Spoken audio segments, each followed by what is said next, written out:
I have you loud and clear. Hello. Welcome. Science. And that is to say, physics, medicine, nature, Space. Time. brain, Life. The universe. This week, the world's favourite addiction, caffeine. But is it bad for you? We're delving into the science to find out. plus the latest on Zika virus. Bedbugs get their genome sequenced, and will going out with wet hair give you pneumonia? I'm Chris Smith. And I'm Greer Jackson, and this is The Naked Scientists. The Naked Scientists podcast is powered by ukfast.co.uk.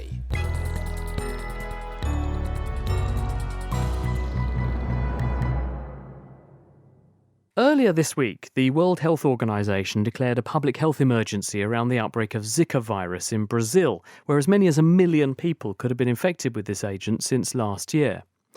The virus has been linked with a birth defect known as microcephaly, which means an undersized brain, in children born to women who pick up the infection when they're pregnant. Now, Zika virus was first described in the 1940s in one part of Africa, and it's transmitted by mosquitoes. But scientists don't know what's causing the sudden flurry of cases in Brazil or the true scale of the disease. Next week, the UK Science and Technology Committee have announced that they're convening a special hearing on Zika to examine the threat. Peter Horby specialises in emerging infectious diseases at Oxford University, and he'll be giving evidence to that panel. The mosquitoes don't fly very far at all, probably only a few hundred metres, up to 500 metres maybe. So it's actually people that spread it. So someone will get infected and they will travel while they're still infectious, and then they'll be bitten by a mosquito at the other end. And then they will then infect the mosquito populations and humans at the other end. So it's people that are moving the virus around the world. And when a person succumbs to Zika virus, what happens to them? How does it make people ill? Well, this is generally a mild illness, actually. Probably 60 to 80% of infections are actually asymptomatic, so people really don't get sick. And those that do get sick, they'll get fever, muscle aches, joint pains and a rash. It wouldn't have really been a concern if it hadn't been for the abnormalities seen in the babies born towards the end of this year. How long does a person incubate the infection before they become symptomatic? Not really known, but it's probably 3 days up to possibly 2 weeks. We need to really look into that. You say that this is a mosquito spread infection, therefore the infection's likely to go where the mosquitoes are. So where around the world are those mosquitoes? And in other words, which territories are most at risk of ending up with this as an endemic infection?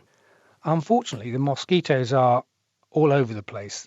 The Aedes mosquitoes really live in the tropical band, but that tropical band is all the way around the world. So it's across Central Africa, South America, most of Asia. So huge populations are at risk of being bitten by these mosquitoes. There are two types that are likely to be transmitting this virus. There's the Aedes aegypti, which is the principal vector of dengue. So we're likely to see Zika virus in the same distribution we see dengue virus. But there's another mosquito called Aedes albopictus, which is a bit more tolerant of cold. So we actually have that mosquito in parts of southern Europe, and it's also in reasonably large parts of the southern parts of the United States. One of the most concerning aspects of this outbreak has been that people have reported an increase in microcephaly. These are babies being born with brains that are undersized. What's the evidence that Zika virus is to blame for that? The reports of microcephaly, which many of us will have seen on the TV and are quite distressing, is the reason that the WHO have declared this a public health emergency. What we've seen is in Brazil, the virus really took off in February last year, and then almost exactly 9 months later, there was an increase in the number of babies born with microcephaly. And then there was biological evidence as well. So in some women who had abnormalities on ultrasound, they took a sample of the amniotic fluid that surrounds the baby in the womb and found the virus there. And then in a handful of babies that were born with microcephaly and then died very quickly, and in a couple of babies that there was spontaneous abortion, they also identified the virus in those children. Do we know how it damages the developing brain? No, we don't. We know that babies can be infected in the womb by several different organisms, and traditionally that does interfere with the development of the child.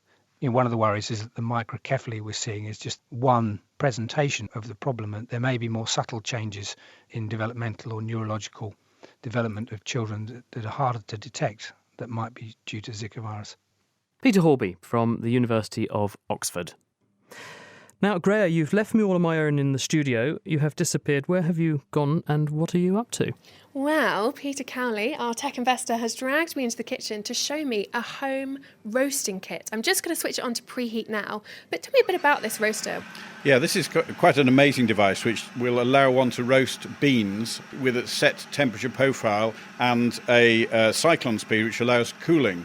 And the idea behind it is that you can set it exactly right for a particular recipe of roasting and share that, so you can actually share around amongst other users of the machine the best way of doing this and getting the best coffee. So I have an app downloaded on my phone, and that pairs with this device with Bluetooth, and that means I can control the temperature, how hot it gets and how quickly it gets to that temperature. Does temperature have a big role to play in this? Apparently it's very important, and I take my coffee out of a jar that comes off out of the kitchen cupboard, so not to me, but there are points in the temperature curve between 205 degrees centigrade and 250 where certain things happen, the way it breaks down, where the chemistry of the beans actually happens and separates out, which then gives you the difference between a lightly roasted coffee and a very dark roasted.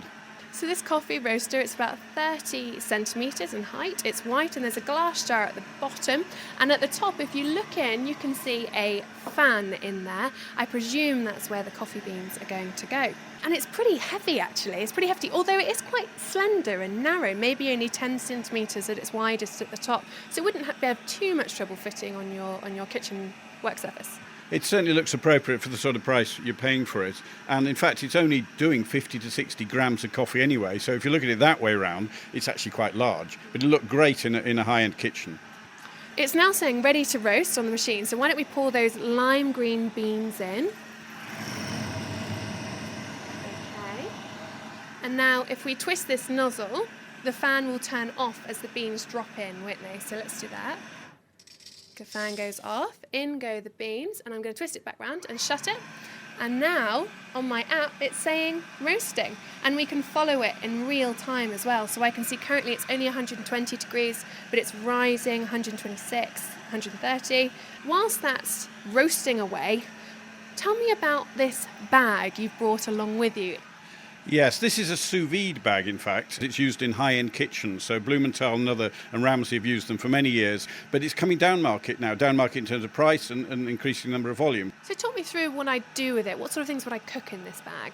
It's designed to cook all kinds of things, so meat and fish are the obvious ones, but one can even cook egg. This is rather a big bag. This would be probably for a roast for 2 or 3 people. Put it in here, seal all the air out of it, and then drop it in a bag of water. Good old boil in the bag things from the 70s, which I sort of grew up with. No, I didn't. That would be very unfair on my mother. And so that cooks then. Now, the difference about the cooking is that it's very low temperature. It's 55 or 60 degrees centigrade, but for much longer. And what it does is, because it's a constant temperature, it cooks through gradually so that it's not overcooking anything. It's effectively making sure the fabric of the food remains perfect. And I suppose that's why it's been more beneficial than cooking in an oven. I can already see the benefits of less washing up because it's in a bag. But actually, does it taste better? Because I have to admit, the idea of boiling my roast dinner in a bag is not very appealing. I'm absolutely confident that it will taste better. What it won't do, look better, unless you brown it. I think it's the boil in the bag concept that I'm not on board with. So the coffee roaster, as we return back to it, because I'm looking at the temperature gauge now and it's 196, and if I peer over the top and look at the beans, they've gone from that lime green colour to sort of a caramel sort of colour. And I tell you what I'm going to do. I'm going to boil the kettle in anticipation. So I will hand back to you, Chris, in the studio, and I will speak to you when the beans are roasted. Can't wait, I can smell that coffee already. Thank you, Greer. Thank you, Peter. Bed bugs now. Bed bugs lurk in the nooks and crannies around your bed, and when night falls, they creep out and they use smell and temperature to track you down and to drink your blood. And the bites they leave behind are large, they're red, and they are intensely itchy. Nearly eradicated half a century ago, these pests are making a comeback, though, and a very serious nuisance of themselves. So much so that more than 100 researchers across the globe have now collaborated to sequence the genetic code of the bedbug in the hopes of finding a way to control them. Felicity Bedford spoke with the lead author, Joshua Benoit. Here in the US, we have a common saying, don't let the bedbugs bite. So we'll say that, and most people didn't even know what bed bugs were. But here, I mean, the number of bed bugs that are found is increasing pretty much every year since 2000. So people would use a lot of pyrethroids and other pesticides, but now these bedbug populations are showing thousands to tens of thousands fold resistance to these chemicals. So they're becoming more prevalent, and for a long time, say in large cities like London, New York, they weren't really endemic. So people would travel away and then bring them back. But now there's almost endemic populations of bedbugs present within all these cities. Is this just a case of changing the type of pesticide that we use? Why are you investigating the genetics exactly? We've almost run the course of every single pesticide that is actually available to use.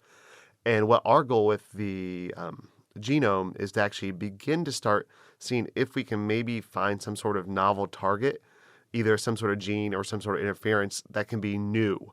And hopefully bedbugs won't have resistance to this, at least for a few years, so you can begin to control this exploding population of bedbugs. Was this project solely about finding out how they've evolved to resist these pesticides, or is there more to it than that? No, there's actually more to it. That bedbugs are actually interesting biologically a little bit too. The first thing is they feed solely on blood. They have all these novel adaptations, and we want to look at those. Their sensing, like their odorant receptors, are adapted to finding vertebrate hosts. The second one is their mating style is very unique. So they mate by a process called traumatic insemination. The mating process involves a lot of conflict between male and the female. And for this, the male will actually end up piercing the underside of the female through a special organ and then depositing the sperm into her abdomen rather than through the reproductive tract like a lot of other insects. And so we looked at some of the genes potentially involved in this topic. So at this stage, what you've got is you've got a genome and you've decided these are the interesting bits. These are the genes that we need to be looking at because we know that they're involved in the really interesting biology. And moving forward from here, there's a lot more research to do. What is the next step? So the idea is to potentially look at them and how populations of bedbugs move throughout areas and using the genome as a resource to analyze that. But then also what they want to do as well is they want to begin to see if we can take the genome and look for potentially novel bedbug-specific genes that are critical to their survival, and then hopefully find chemical targets that we can actually then use to control the bedbugs. And sincere apologies to anyone who's now feeling the intense urge to scratch like we are. That was Joshua Benoit from the University of Cincinnati. He was speaking with Felicity Bedford, and his bedbug genome study was published this week in the journal Nature. You're listening to The Naked Scientist with me, Chris Smith, and also with Greer Jackson. Still to come later on the programme, is coffee good for you? And speaking of which, I can almost smell the fumes, I think. How are you getting on, Greer and Peter, in the kitchen?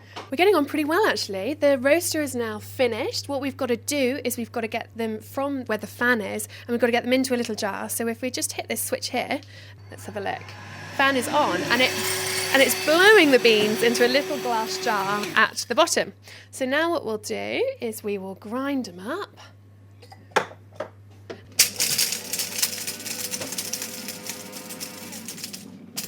And the kettle is boiled. Are you excited, Peter? I'm really looking forward to this. So, Peter, given that lots of high street chains do this, is there really a market for this sort of thing? Why would we want something like this? Well, I think that's probably been proven by the fact that this is a company that was called Ikawa, and they've had a high-end version of this for some years, and they've probably sold many hundreds of those. So that's sort of proved that people do like it. This is a lower-cost version for the domestic market. And how much is it? I believe this one's about £500. So for a roasting device, that does sound quite expensive, I agree. But if you're really into your coffee and you want to do it correctly and you want to be able to share the results and get some really great coffee, that must be worth it. I've brewed up some coffee and I will be back in the studio with you very shortly, Chris. Excellent. I'm looking forward to it. I have my caffeine cravings kicking in already. Now, what was it your mother told you about wet hair and not going out? Is it true or is it a myth? Kat Arney has this week's myth conception. Dry your hair before you go out or you'll catch your death of cold. How many of us, particularly those blessed with luxuriant flowing locks, have heard this at some point in our lives? With high winds and rainstorms lashing many parts of the UK over the past month or so, long-haired lovelies with busy lives or a low boredom threshold might be wondering if it's really worth drying off our locks before tackling the outside world. But is there any scientific truth to the idea that going outside in the winter chill with wet hair will literally give you a chill? It's not entirely clear where this myth has come from, but in a snub to concerned parents everywhere, it's not true. The suspected link between cold temperature and catching a cold goes back a long way, from German scientists studying unfortunate soldiers stuck in cold, wet trenches in the First World War to sturdy Canadian Mounties stuck up in the Arctic, who were apparently more likely to get colds if they overexerted themselves in the nippy conditions. And in 2005, researchers at the Common Cold Centre in Cardiff, yes, there really is a Common Cold Research Centre, published the results of a fairly small study showing that a small proportion of volunteers who had their feet dunked in cold water were more likely to develop cold-type symptoms a few days later. But that was 13 out of 90 people who got the cold foot bath, compared with 5 out of 90 who managed to avoid that unpleasant experience. But while going out in the cold with wet hair will probably make you feel more chilly, and there's some evidence that it can lower your body temperature, that's not what gives you a cold. That task comes down to microscopic viruses such as rhinovirus, adenovirus, and the granddaddy of them all, influenza. And you still need to be infected with cold viruses to catch a cold. And these are spread by horrible, germy people coughing and sneezing and snuffling all over the place, rather than by the dampness of your hairdo. Although if you go out with wet hair in sub-zero temperatures, there's a good chance that the water in it will freeze, which could make your hair more brittle and susceptible to breaking. So I guess it depends whether you think scruffy hair is worse than a horrible cold. That's not to say that temperature is completely irrelevant. After all, it's well documented that colds and flu are more prevalent in the miserable winter months. By way of explanation, a paper published in 2015 showed that cold viruses do thrive in cold weather because sensors in the immune system are a bit more sluggish when the temperature drops. But having wet hair and feeling cold won't make you catch them. Getting the little beggars inside your body will. So, at this time of year when snuffles and sneezes are generally more prevalent, it's much more important to wash your hands regularly and avoid touching your face than worry about whether you've washed and dried your hair. Sound advice from Kat Arney. She'll be back with another myth conception for you next time. And if you have something you'd like her to suss out, then why not email your questions to chris@thenakedscientist.com, or you can tweet @nakedscientist. Now, the whole place smells absolutely gorgeous. Graya's come in, not her perfume. It's that lovely cafetiere in your hand. It does. Smells it does beautiful. smell good, doesn't it? Really great. I'm going Can I to have a pour cup? some out, and pass it round to the team. Now, Chris, do you ever read and listen to music at the same time? Yes, all the time. All the time. Well, you might be interested to know that new research published in the Royal Society of Open Science suggests that we hear music differently, especially when sentences are grammatically knotty or difficult.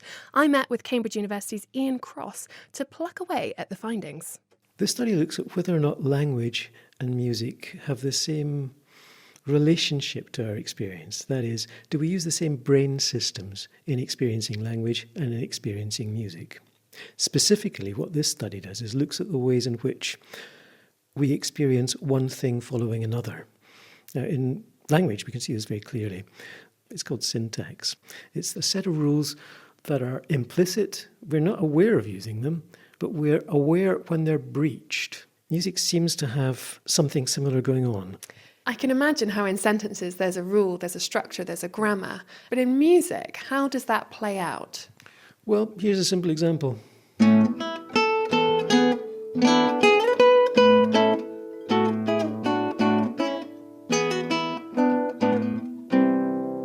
It's possible, but you probably wouldn't go there. And you certainly wouldn't go. Yeah, I can see what you mean. It just sounds wrong. Yeah. So we have intuitive expectations of what should follow what in music, just as we do in language. So it's theorised that these pattern rule-breaking things are processed in the same part of the brain. And the idea of this study was to work out what happens.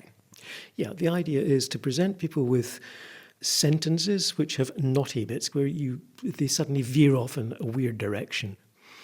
like the horse raced past the barn, fell. Yeah, I'm sort of looking up thinking, yes, okay, I'm with you. But it's not, I mean, there's easier ways of saying that. There are easier ways of saying that, but we can say it that way.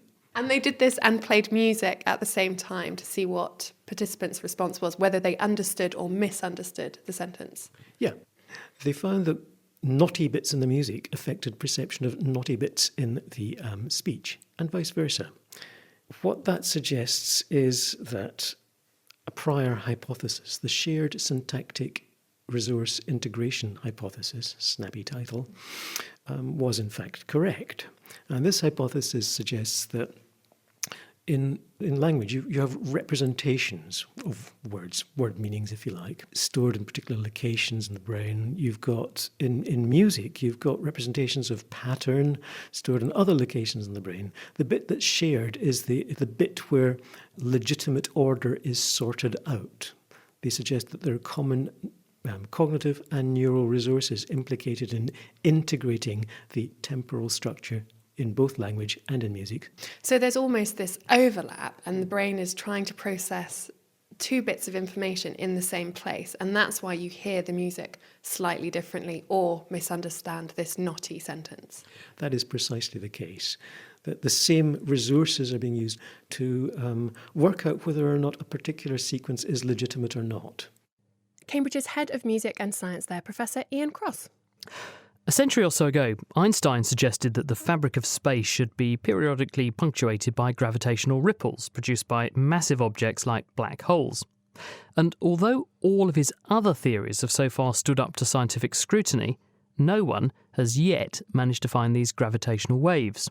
But recently, there's been growing excitement across the scientific community and on social media suggesting that someone has found something. But what are these waves? How are we hunting for them? And if we find them, what can they tell us about the universe? Georgia Mills took a trip to the Institute of Astronomy in Cambridge. Chris? Yes. Hi. Hi, nice to meet you. Nice to meet you too. I thought the microphone might be a giveaway. Yeah.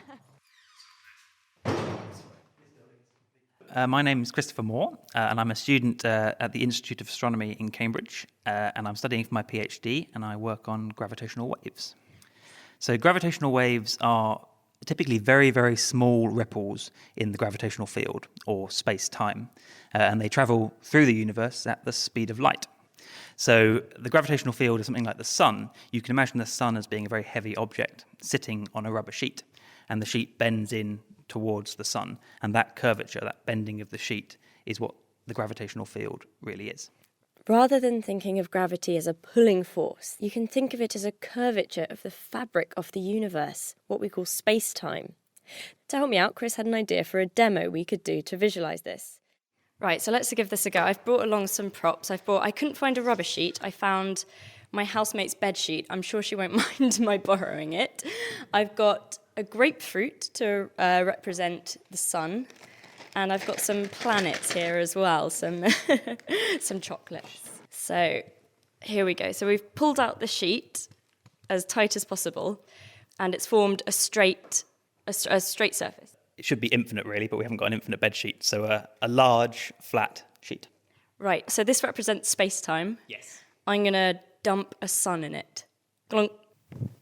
Right, the grapefruit, or sun, has pulled down the rubber sheet or space-time, and now it's formed this sort of dip in the middle. Yeah, so the sun, the grapefruit, is in the middle of our sheet, and the sheet is bending in towards the middle of the sun, and this represents the gravitational field of the sun. So let's test out this gravitational field with planets. I'm going to roll all these planets along the sheet and see what happens. That's better. We've got nearly 2 orbits there.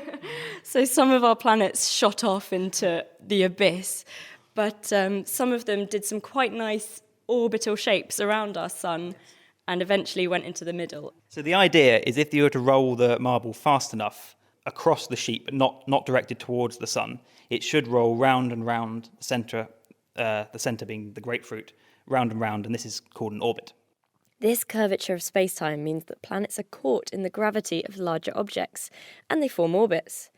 Our demo isn't perfect. The friction of the sheet means that our planets actually slow down and fall into the centre. Luckily for us, space is free of this friction, so our planet isn't spiralling towards a fiery inferno. So can we use this demo to visualise gravitational waves? So in our demo, we had a large grapefruit as the sun and a very small round chocolate sweet as our planet. If instead we had two grapefruits, so two large objects going round each other, as they moved, they'd constantly change the shape of the rubber sheet. And if you looked at this from a long, long way away, you'd see small changes in the fabric of the sheet, small changes in the space-time, rippling out from the centre of this system. And these ripples would be the gravitational waves. When massive objects interact, they cause ripples along the space-time, which in theory could be detected by us. Gravitational waves were predicted by Einstein almost 100 years ago. So have we managed to find them yet? No, we haven't.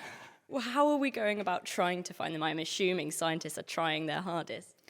There's a number of ways you can do it. The most popular approach is to hang a couple of mirrors a few kilometres apart and to try and measure the distance between these mirrors using lasers. If a gravitational wave were to go through in between your mirrors, it would stretch and compress the space in between your mirrors, and your mirrors would move. And you'd be able to measure this as a change in the length of the distance in between your two mirrors. Isn't there a risk that all this other kind of stuff can get in the way? That's what makes it so difficult. So the gravitational waves are extremely weak, and if you build this, if you build these two mirrors on the Earth, the signal is likely to be swamped by all sorts of other noise, wind, weather, seismic waves, earthquakes, all that sort of thing. So that's what makes it hard to do. This challenge has been met head-on by the scientific community.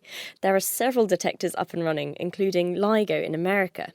To avoid all of this chaos on Earth's surface, a giant L shape with vacuum chambers 4 kilometres across has been built, while the ELISA project aims to solve this problem by heading into space.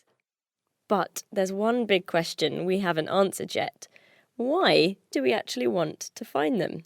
Up until now, all the astronomy that we've been able to do has been using light or electromagnetic waves. The systems that give off gravitational waves at large amplitude, the sorts of systems that we might be able to detect, are things like two neutron stars or two black holes in a very tight orbit. And these are not the sort of systems that are ideal to study using traditional electromagnetic telescopes. So these systems, it's much better to hunt for them using gravitational waves than it is using telescopes. So if I understand it correctly, this would be kind of like another way of doing astronomy. Is different from light is from sound. Yes, that's a very good analogy. So it's a completely new way of doing astronomy. So you can think of normal telescopes as being like your eyes, and gravitational wave astronomy as being like your ears. And we're trying to listen to the universe as well as look at it. And I've been doing a little bit of searching about this, and the word inflation has come up a bit in relation to gravitational waves. What's this about? So inflation is a theory that says the universe underwent a very rapid period of expansion back when just after the Big Bang or very early on. This process can produce gravitational waves. These are very, very low frequency gravitational waves with very, very long wavelengths. And you can hunt for these today by looking for particular patterns in the cosmic microwave background radiation. So that's one way of hunting for very, very low frequency gravitational waves. So gravitational waves can be used to look at, I say current, more recent cosmological events like what black holes and neutron stars are doing, but they also might provide a way to peer into the very ancient history of the universe. Absolutely, yeah, that's one possible way we can look back to the very early stages of the universe. Provided they're there. Provided they're there. We have very good reason to think that they are there. Georgia Mills speaking to Christopher Moore from the Institute of Astronomy at the University of Cambridge.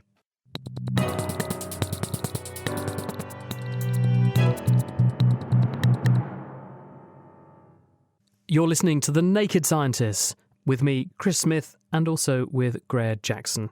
And now it's time to move on to the main topic for this week. It's one of the only legal psychoactive drugs worldwide. Even the Olympics allow it. The chemical formula is C8H10N4O2, and for the non-chemists among you, that means it is, of course, caffeine. But despite its popularity, people can't seem to agree on whether it's actually good or bad for you. And you know what, Chris? I was looking through some of the newspaper archives and I can see why there's so much confusion about it. I'm going to read you a select few of my favourites. So in the 1500s, when coffee was around in Turkey, the headline reads, "Not enough grounds were grounds for divorce." Coffee was so important that women could divorce their husbands because they didn't have enough coffee. So coffee deprivation would be grounds for divorce. Yeah, so coffee was a good thing back then. 1600s, it becomes a bad thing. It can cure alcoholism, actually, but it causes impotence. And there's a great quote from a group of women who started a petition saying, "We find of late a very sensible decay of that true old English vigour. Never did men wear greater breeches or carry less in them." And that's when they had or they hadn't had their morning coffee. That was when they hadn't had their morning coffee. 1700s, you start to get coffee being good for you. It makes you work longer. 1800s, coffee makes you go blind. 1900s, caffeine is in the news and it's all bad again. There were some studies done in the 1980s with patients having more risk of heart attacks. And in the 2000s, I mean, it's been back and forth all over the place, but the stuff I've been reading tends to suggest it's actually a bit of a health food. So now I know that, I'm not surprised why people have no idea whether it's good or bad for this, because after all this, I just haven't the foggiest. Well, let's hope we can actually clear things up today. Now, us Brits might be known and indeed ridiculed for our copious tea intake, but it was actually coffee that first cornered the UK market, and that was in the 1640s. Tea didn't come along until some 20 years later. So to find more about our coffee history, I went to find out how a humble bean is processed into a delicious brew with Alex Summers at Cambridge University's Botanic Gardens. So there are two main species of coffee that are grown worldwide, Coffea arabica and Coffea robusta. The high quality coffees come from Coffea arabica, and the lower quality, higher yields come from Coffea robusta. I'm looking at the two of them. One's just a bit shorter. They've both got sort of crinkled leaf, like someone's got a hair crimper and crimped the leaves for them. But otherwise, they're remarkably similar. It shouldn't be unsurprising that they look similar, because Coffea arabica probably has similar ancestry to Coffea canephora or the robusta coffee. In the case of Coffea arabica, it has 4 copies of the chromosomes or the genetic material. Now, we all know that plants like these are famous for their levels of caffeine, but why do they produce caffeine in the first place? It's quite interesting. They did an experiment with a spider. They got it to spin a web and they fed it all manner of different drugs from cocaine, ecstasy and caffeine. And what they found was that the spider produced the most erratic web when it was under the influence of caffeine. So you can truly see how effective caffeine is as an anti-herbivory agent, not necessarily so much as the case for ourselves. I assume you're not just growing it to make a lovely cup of coffee today. Why do you have it here at the Botanical Gardens? Funnily enough, actually, the opportunity to make a cup of coffee is great, but the real reason that we have it, like most of the collections here, is to provide both a resource to the university, but also to provide a resource to the public. So in the case of coffee, we're all familiar with it from the shops, but it's nice to give people an idea of actually where it grows and where it comes from. Beans picked, we peeled off the red flesh, dried them, and finally scraped off the outer husk to reveal the green bean underneath. Next up was an artisan coffee shop called Hot Numbers for roasting. So Alex and I set off with a handful of botanical beans to meet Simon Fraser. We're just going to actually weigh the content of this. It's about a handful, isn't it? It is. It's quite a small amount, but we'll work with it. I'm just going to turn the scales on. We'll see. We've 10 grams. So we'll try and make a very small filter coffee with this afterwards. Simon fired up the roaster to 150 degrees C, and not a degree more, because even a couple of degrees can turn a good cup of coffee into a bad one. It's a glorified tumble dryer, I reckon, with a big colander underneath. I have to admit, it does look very swish. It's all sort of black and stainless steel. I would say almost steam engine-like. Yeah, it is very much. A steam engine with 2 windows, one where you can see the flames and the other where you can see the coffee beans jump around the drum while they roast. We have a sample spoon underneath it where we can pull out the coffee as it's roasting. And then, after the coffee's roasted and we're happy with the colour, then we'll drop it into this big cooling tray here. And that will cool the coffee. If we didn't do that, the coffee would carry on roasting and you would get a lot of baked flavours going on. I suppose much like an egg continues to cook after you boil it, unless you peel it very quick. That's it. So we Don't get dippy eggs. No, Get hard-boiled eggs. That's it. Well, let's hope for some hard-boiled coffee. So With all our fingers and toes crossed, we poured the beans into the roaster. Alex from the Botanical Gardens, Simon and I, we all watched in awe at our hard work roll around the machine, much like clothes in a tumble dryer. And then the beans began to pop like popcorn. So we're approaching first crack. The beans are agitating a lot more. They're giving off a lot more energy and they're doubling in size. I can't tell. My non-coffee connoisseur eye can't tell the difference. I can tell they've changed I colour. can see they're dancing more and they've got a snap to them now. Yeah, much more of a caramel. Yep. Oh yeah, and I can definitely get the smell of coffee now. But Yeah. that smell you associate with Unless you could, I think you might be smelling some from that tub Oh, there actually. well, it smells really nice. Whatever it is, it Well, smells it's funny really good. because it's often confused. But when we're roasting coffee, it's usually you'd expect it to be the coffee smell, but it's not. It's actually like a sort of a toast smell. It's like a breakfast smell that you'd get in the morning. We're about to drop the coffee out into the cooling tray from the drum. There we are. Dropping onto the cooling tray. Looking a bit patchy, but it's the best we could do under the circumstances, I believe. But they've got a bit of mottling and a bit of difference in colour. But I would say characteristic of the Botanical Gardens. is that right? Yeah, characteristic. Not sure we want to own that one.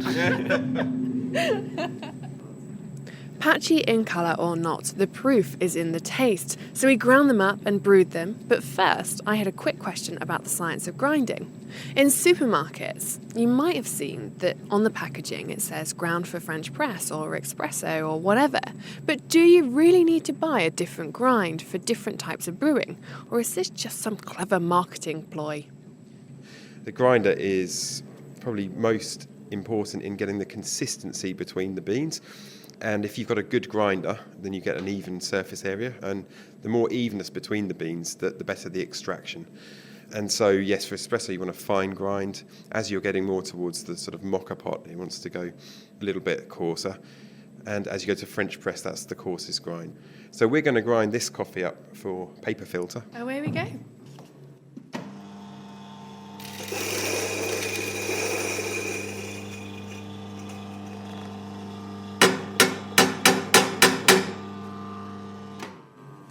I feel tense. Do you feel tense? Yeah, absolutely. It's incredible. When you actually buy a cup of coffee,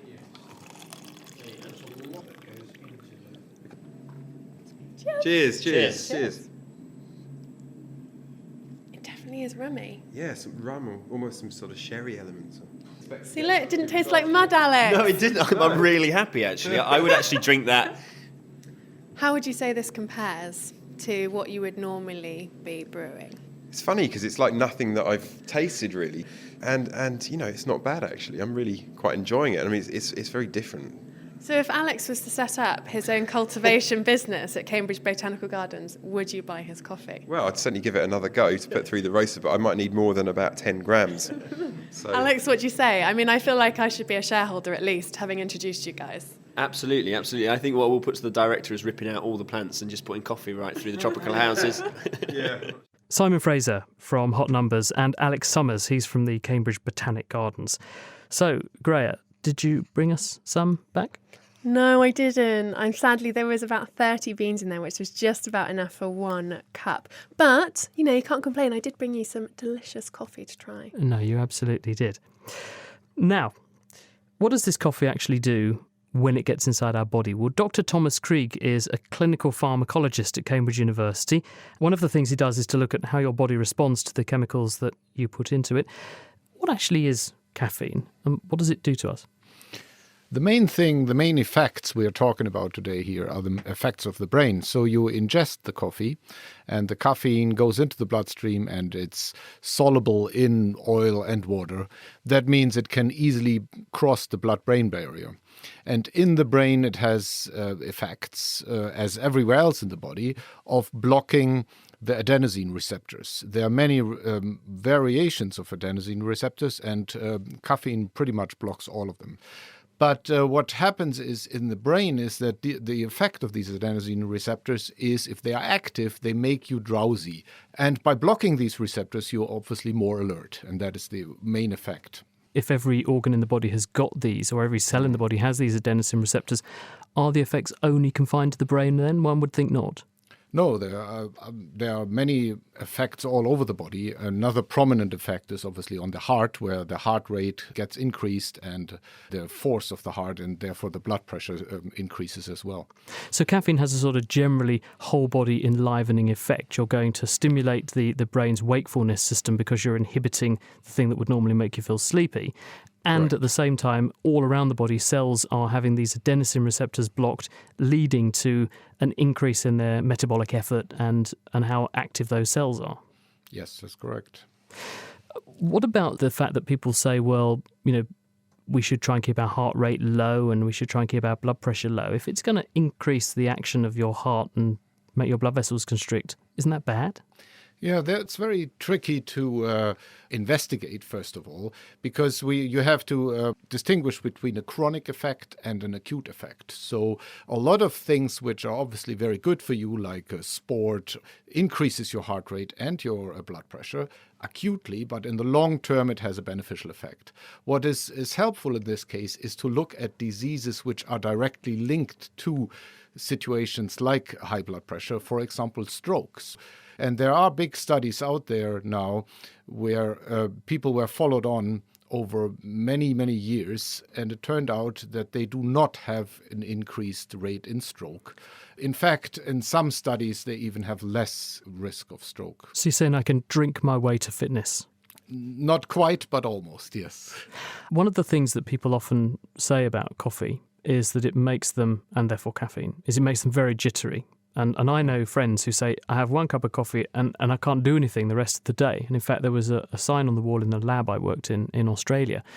And it said, do stupid things more quickly with caffeine. I'm not one of those people, but I know many who are. Why is that? The biggest things you have to look at here is all receptors in the body can be downregulated when they are chronically activated. And the same is true with adenosine receptors. So if you take coffee in on a regular basis, the effects go away. So that is one thing. The second thing is that caffeine will be broken down in the liver by certain enzymes. They're called cytochromes. And the levels of cytochromes are highly different between individuals. So one might have a very high level of cytochromes, another one might have almost none. And that means that caffeine will be broken down at different speeds between different individuals. With that in mind then, how long will it be between having an intake of caffeine and it finally being washed out from the body on average? How long does it last? The half-life of caffeine itself is about 5 to 7 hours, but the effect, you will probably not see it after like 3 or 4 hours. We might have a long night ahead of you, Greya. Should we find out what your heart rate and blood pressure? Why not? Because you've now had quite a big dose in the kitchen there with Peter. Yeah, so. I've had a couple of espressos where...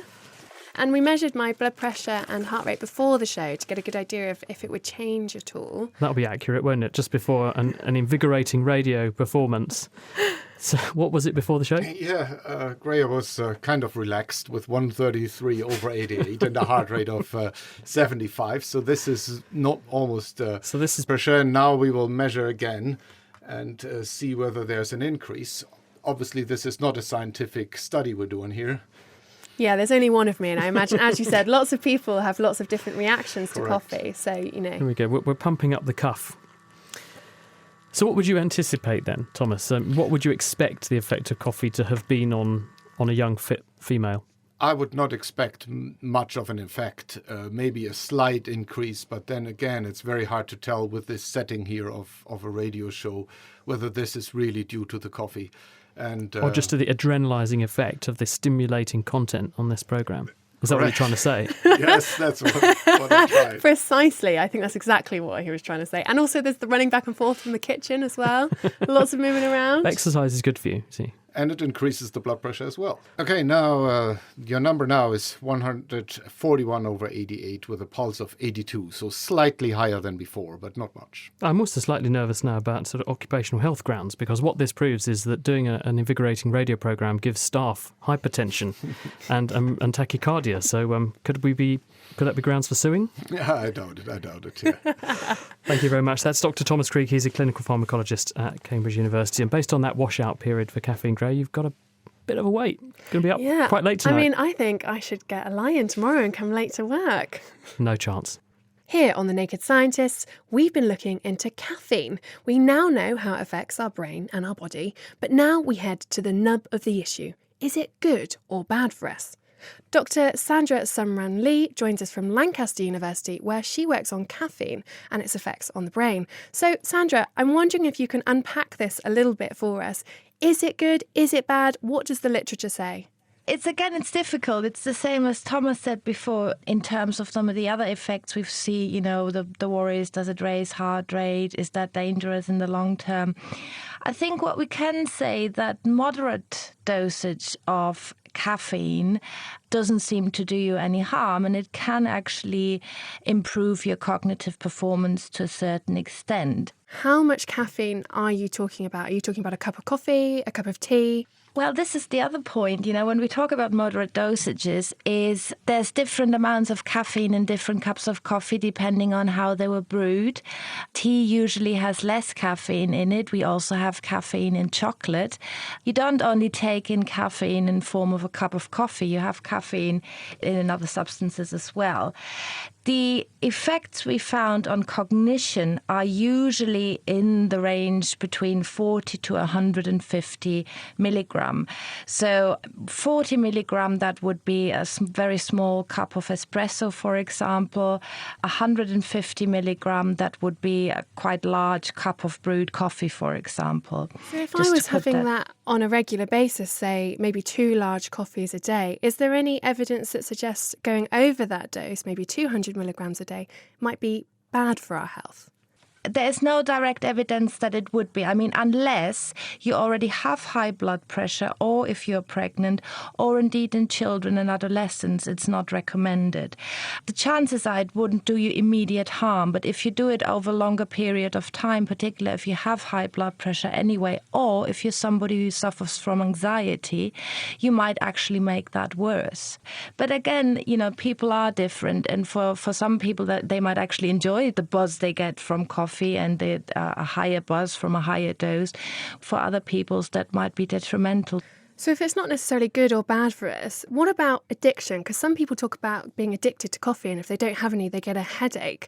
Is there any truth behind that? I think here we have to differentiate addiction and withdrawal symptoms. So people can get headaches if they don't take caffeine. Now, this is due to what Thomas mentioned before, these adenosine receptors in the brain. They are blocked because we take in caffeine. Now, if we don't have our dosage of caffeine, then we have a higher increase in the kind of transmission in the adenosine system. And that might actually lead to dilation of blood vessels, so the headaches come on, we feel more tired. Obviously, if we now take another cup of coffee or any kind of substance drink that contains caffeine, we'll feel better again. So there is definitely this kind of withdrawal symptoms, and they make us somewhat dependent on caffeine. However, when we look at addiction, then caffeine has a very, very low addictive potential. So what we have a form of dependence, but we don't really have addiction. Your work works at sugar and caffeine together with these energy drinks. Does glucose and caffeine seem to have some sort of combined effect? They seem to have some combined effect simply because they act on different aspects of cognition. So, for example, we have glucose is more good for complex tasks, decision-making, particularly memory. Caffeine on its own is good for attention tasks, simple tasks where we have to have sustained attention. If we take both substances in together, we can see beneficial effects above and beyond those we see with these two substances in isolation. Fantastic. Thank you very much. That's Dr. Sandra Sumran Lee from Lancaster University.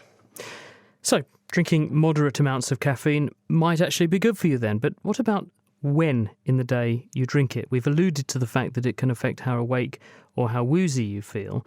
So how does it affect our sleep, and could there therefore be some long-term detrimental effects? Dr. John O'Neill's from the MRC Laboratory of Molecular Biology.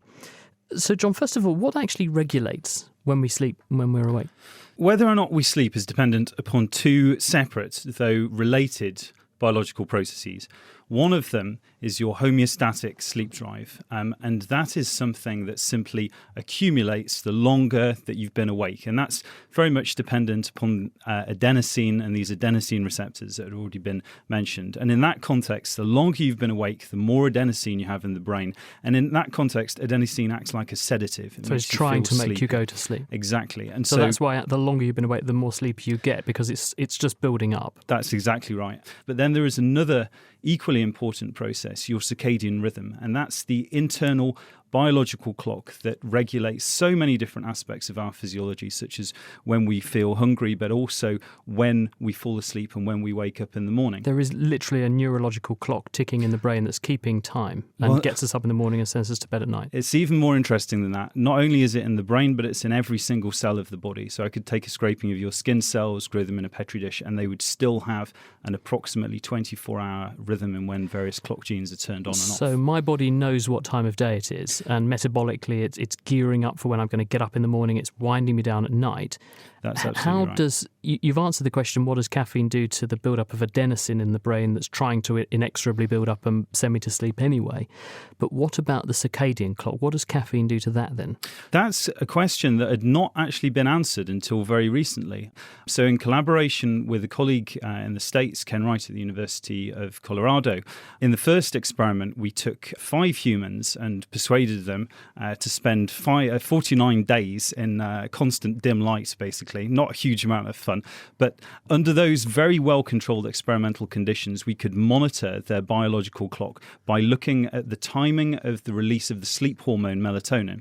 And so then what we do is give them 3 hours before their normal bedtime either a placebo pill or a caffeine pill. And the caffeine pill is about 200 milligrams, about the same that you get in a double espresso. A nice strong coffee. Yep. Exactly.